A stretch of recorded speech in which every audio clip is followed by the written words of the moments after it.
स्वामी जी के श्री चरणों में कोटि कोटि प्रणाम। स्वामी जी, एक प्रश्न है मेरे अपने अभ्यास का।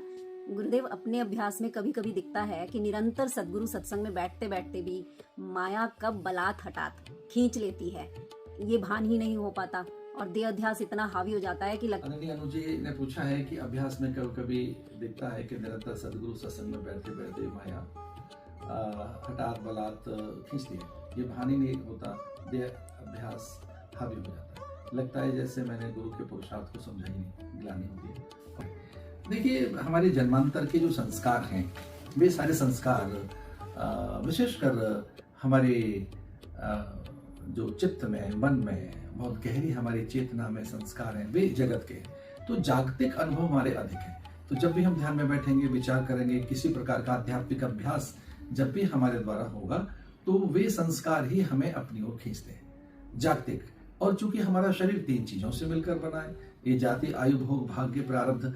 हमारा जो प्रारब्ध है उसमें एक शरीर भी है, उस शरीर के साथ में हमारी आयु भी है और भोग जो मन भोगता है। तो हमारा जो मन है वो निरंतर विषयों के साथ ही है। ध्यानम निर्विषयम मनः, ध्यान उसे कहते हैं जब मन से विषय छीन लिए गए अथवा जब विषय रहित मन है। अब विषय कौन से हैं? शब्द, स्पर्श, रूप, रस, गंध।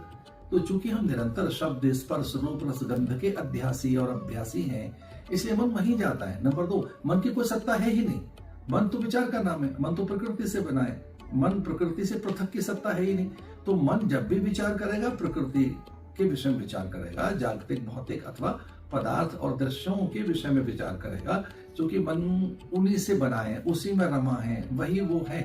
तो प्रकृति से पृथक जो कुछ हम कर रहे हैं वो पुरुषार्थ है। पुरुषार्थ का अर्थ हुआ कि परम पुरुष की प्राप्ति, इसी का नाम है पुरुषार्थ। परम पुरुष माने भगवत प्राप्ति, ईश्वर प्राप्ति, सत्य की प्राप्ति अथवा स्वबोध और अपने अस्तित्व के बोध की ओर हम बढ़ते हुए जो कुछ कर रहे हैं, ये भी पुरुषार्थ है। तो हठात मन को नहीं खींचा जा सकता, क्योंकि मन तो बना ही प्रकृति से, मन तो बना ही विषयों से। मन के पास केवल विषय ही है, और जब विषय नहीं रहते तो मन भी नहीं रहता। इसे ज्ञान, विचार, विवेक से ठीक किया जा सकता है। तो विवेक अगर हमारे पास आ गया है तो हम समझ सकते हैं कि ये जो कुछ विचार हम में आ रहे हैं, ये विवेक से दूर किए जा सकते हैं। जैसे विचार है भौतिक और वो है नश्वर जगत के, और मुझे अनश्वर की ओर जाना है, अतीन्द्रिय जाना है, इंद्रिय धरती की चीजें इस जगत की है। तो विवेक के द्वारा, निरंतर सत्संग में उत्पन्न विवेक के द्वारा इसे नियंत्रित किया जा सकता है।